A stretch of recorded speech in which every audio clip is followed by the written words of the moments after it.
میرے خیال وہاں بھی انسان بستے ہیں اور کہیں انسان نہیں بستے, صرف اسلام آباد میں ہے اور کینٹ ایریاز میں, جہاں یعنی کہ جتنے حقوق, جتنی مراعات, جتنی سہولتیں ان علاقوں کے مکینوں کو حاصل ہے, کوئی عام آبادیوں والے لوگ تصور بھی نہیں کر سکتے. یہ عام آبادیوں کے حقوق کو چھین کر وہاں لے کر جاتے ہیں, عام آدمی کے حقوق کو چھین کے اسلام آباد میں لے کے جایا جاتا ہے. وہاں پہ گزرا رہتے ہیں, وہاں پر اور ہی جو ہے ایک مخلوق بستی ہے. اس وقت لائیو نمبرز ہم آپ کو بتاتے چلیے, نمبر پہ آپ ہمیں کال کر کے اپنی رائے دینا چاہے, کوئی سوال کرنا چاہے تو کر سکتے ہیں. 0423 جی ہمارا کوڈ ہے, 63152207 ہمارا پہلا نمبر ہے. دوسرا نمبر بھی میں آپ کو بتاتی چلوں, 0423 ہمارا کوڈ ہے, 631218 ہمارا دوسرا نمبر ہے. ان دونوں نمبرز پہ آپ ہمیں کال کر سکتے ہیں. اور اس وقت ہماری ریگولر کالر مسز جاوید ہمارے ساتھ لائن پر موجود ہے, انہیں اپنے پروگرام میں شامل کرتے چلیں. مسز جاوید آپ کو ویلکم کہتے ہیں, کیا کہیں گی آپ ہم سے؟ مدیہ عباس, میں مسز بریگیڈیئر جاوید بول رہی ہوں. میں نے آصف صاحب کی بات سنی, ان کو بھی میرا سلام ہے کہ عام بندے کی بیسک نیسیسٹیز کوئی بھی نہیں مل رہی, علاج کی, جاب کی, کوئی سیکیورٹی عام بندوں کو بھی نہیں مل رہی اور ہم تک کے بندوں کو کوئی نہیں مل رہی. ان کو صرف خود سیکیورٹی ملی ہوئی ہے, سیکیورٹیوں کے ساتھ یہ چلتے ہیں, اس کے بعد یہ میڈیا پہ خبریں دے دیتے ہیں کہ عوام ہمارے ساتھ. مسز جاوید, آپ اسلام آباد سے کال کر رہی ہیں, آپ کو تو خوش ہونا چاہیے کہ آپ کے شہر کو سیف سٹی بنایا جا رہا ہے.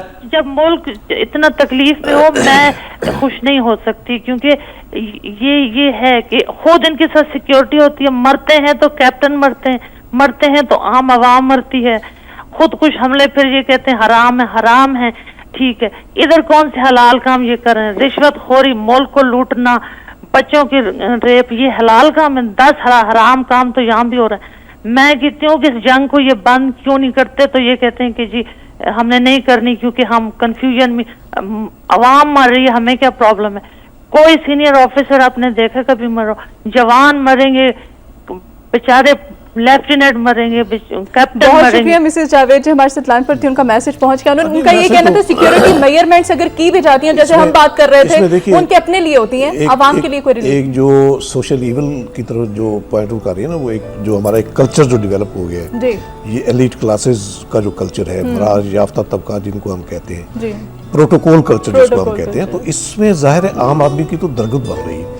یہ وہ جیسا ایک ہے نا کہ مولوی صاحب سے کسی نے پوچھا کہ آپ حلوہ کھائیں گے, تو اس نے کہا کہ مولوی کس لیے بناؤں گے.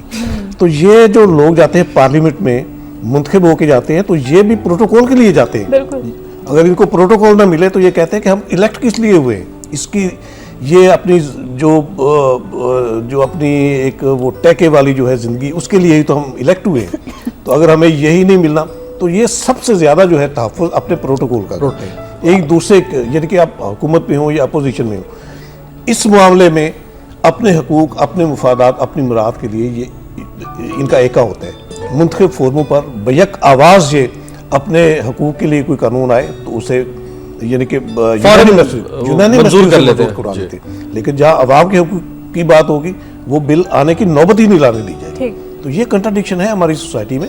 اسی لیے تو ہم کہتے ہیں کہ اس وقت تبدیلی کی ضرورت ہے, تبدیلی کی ضرورت ہے. تبدیلی کی الیکشن کمشنر صاحب نے بھی ایک میسج دیا جی عوام کو. اس حوالے سے میں خبر شامل کرتی چلوں گی. قوم کے لیے ووٹ کے ذریعے تبدیلی لانے کا یہ آخری موقع ہے, چیف الیکشن کمشنر کا یہ کہنا ہے. آئندہ انتخابات ہر حال میں منصفانہ اور آزادانہ ہونے چاہیے, ورنہ بیلٹ کی گاہ بلٹس چل جائیں گے. قوم الیکشن میں بھرپور حصہ لے. اس وقت چیف الیکشن کمشنر نے عوام سے ریکویسٹ کی ہے. میں تو یہ سمجھتا ہوں کہ یہ امید کی آخری کرن ہے, یہ چیف الیکشن کمشنر کی آواز کون سنتا ہے جی. حیات رہیں ہمارے الیکشنوں تک, اللہ کرے. ان کی ایج اس نوعیت کی ہے. اب اعتراضات بھی ہو رہے ہیں کہ اتنی ایج میں ان کو اتنی بھاری ذمہ داری دے دی گئی, تو انہوں نے کوئی خیر ایکسرسائز تو نہیں نا. اعتراض کرنے والے خود کون سے نوجوان ہیں, وہ بھی تو وہ ٹھیک ہے, اعتراض یعنی کہ اور کوئی بات سامنے نہیں آئی ان کی, تو یہ اعتراض کر لیا. اصل میں تو تکلیف انہیں یہ ہو رہی ہے کہ ان کے ہاتھوں جو ہے ان کی جو بد نظمیاں ہیں الیکشنوں میں جو ہوتی ہیں, وہ جو کرتے ہیں یعنی کہ دھاندلیاں کرتے ہیں, اس کی شاید نوبت نہیں آئے گی, اب اس کی پکڑ ہوگی اب. اور یہ اچھی بات ہے اب یعنی کہ ووٹر لسٹ جو ایک نئے سرے سے کمپائل ہوئی ہے, اور اس میں جو سسٹم اب انہوں نے بنایا ہے ووٹر کی شناخت کا بھی,